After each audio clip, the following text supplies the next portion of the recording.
Greetings and welcome to this edition of Positronic hypersonic. Positronic hypersonic. Positronic hypersonic. I'm Barry P. Cook, and I'm here to talk to you about the penultimate episode of Season 2 of Peacemaker. It was called Like a Keith in the Night. Now, as the episode starts, we're right where we left off at the end of the previous episode, with Argus guards pointing their guns at original Harcourt. She, of course, is stunned that Chris didn't realize that this was a Nazi dimension, with so many hints, one of them being a gigantic portrait of Hitler on the wall.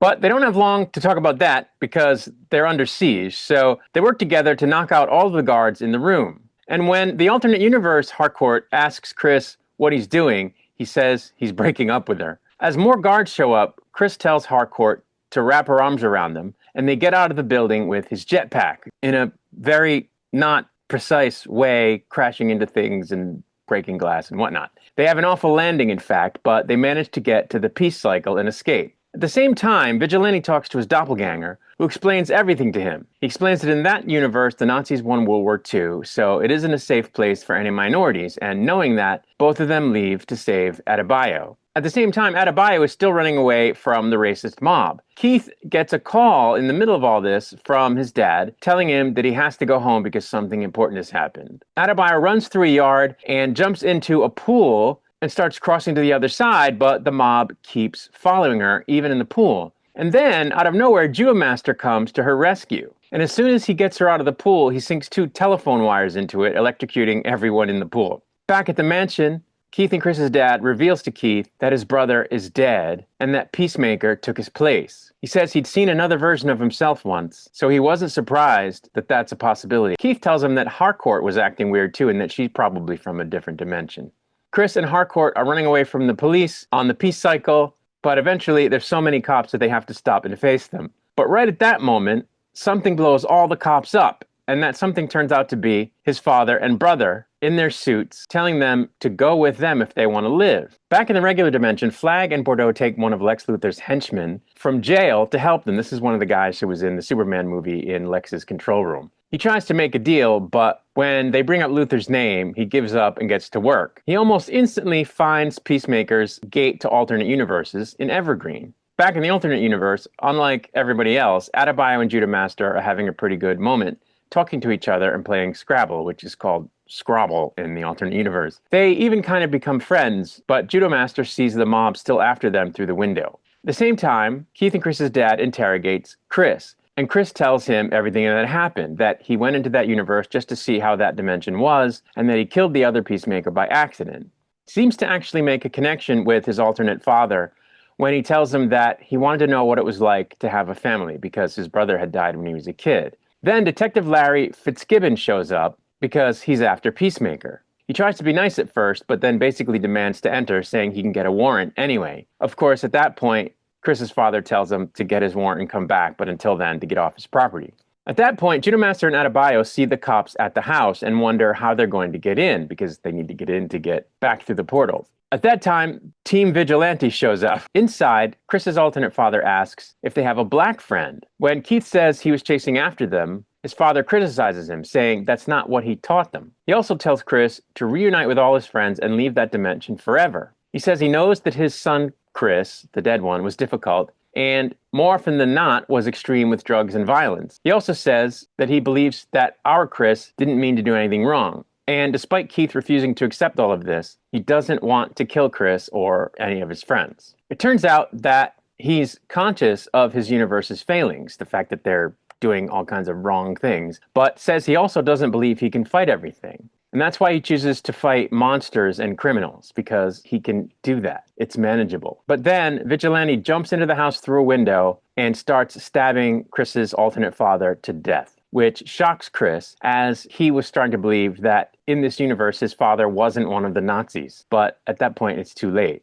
Keith uses his suit to fight Vigilante, causing an explosion, and the cops use that as a reason to enter. And it turns into an all-out fight. Together, the 2 vigilantes kill many cops as the gang runs to the portal. Keith attacks Chris, but everyone else is able to get him off of him, and they start beating the snot out of him, causing Chris to shout for them to stop, at which point he goes and hugs his alternate brother, as he gets flashbacks of his own original brother dying. He also sees everyone that he's killed in recent days and comes to a realization that he's the problem, not whatever universe he happens to be in. He says he ruins everything he touches, no matter what it is. As he's crying, Adebayo rallies him to get up and leave the dimension immediately. Harcourt stays behind for a moment to finish Keith off with no one seeing because she doesn't want him following into their universe to hunt Chris. But before she can pull the trigger, Fitzgibbon arrives and she has to run to safety. Of course, when they get back in their own dimension, it isn't safety that they find because Flag and his team are waiting for them outside of Adrian's house. Surprisingly, Chris gives Flag the quantum unfolding chamber device and turns himself in, saying that his friends weren't involved and that they told him to turn himself and the device in. And Judo Master agrees that that's what happened. At that, he's the only one that gets taken away. As he's being arrested, we also see that in the alternate dimension, the police are taking Keith to a hospital. So far, he's survived his wounds, and that's where the episode ended. So I really did enjoy this episode. I was annoyed that it was only a half hour because most of the episodes are longer. In fact, the season finale is supposed to be just about an hour. So it was really annoying that this episode was short. But what was in the episode was really, really good. The scenes between Judo Master and Adebayo were awesome, where, they kind of have a connection and learn that they're not really enemies, that they can be friends. And I thought that that was cool. Economos and Adrian continued to be hilarious, and in this episode, the hilarity was doubled, so that was cool.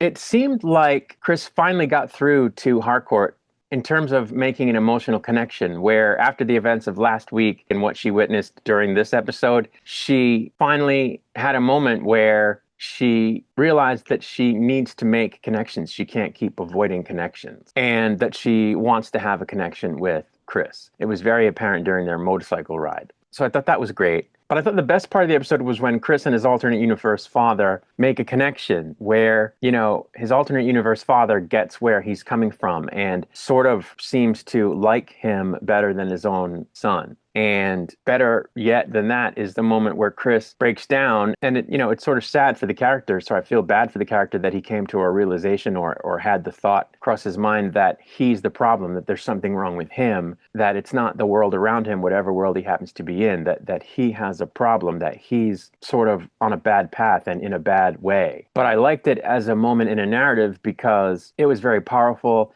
And it's the kind of thing that causes characters to change and grow in a positive way. And, for him in particular, it was him sort of facing reality and not trying to run from it, not trying to seek solutions to his dissatisfaction outwardly. Well, I mean, he may still do that, but he at least knows now that there's an inward issue. And that's step one to, like I said, making change and growing and finding happiness. So it's good that he had that moment, even though it was painful. And I thought John Cena did a great job in the performing of that moment because, he's not an actor from day one, right? He used to be a wrestler and he's kind of segued into acting. But I think he's been able to show in these most recent episodes that he can really connect with the character and make the character feel real and give performances that have depth and aren't just like, quippy lines and funny lines. So I thought that was really cool. And, I think it set the season up for a really cool finale this coming week. I'm really looking forward to, how they wrap the whole thing up and, how he's going to resolve issues with his brother and what his fate is going to be. Is he going to end the season a free man or will he end the season in prison? That remains to be seen. And exactly where is Harcourt emotionally now? Is she ready to be with Chris or is she just a little bit closer to being ready to be with Chris? We're going to find out, hopefully. But that's really all there is to say, so I'm going to get out of here, but I'll be back with another video soon. Until I return, I wish you peace and long life.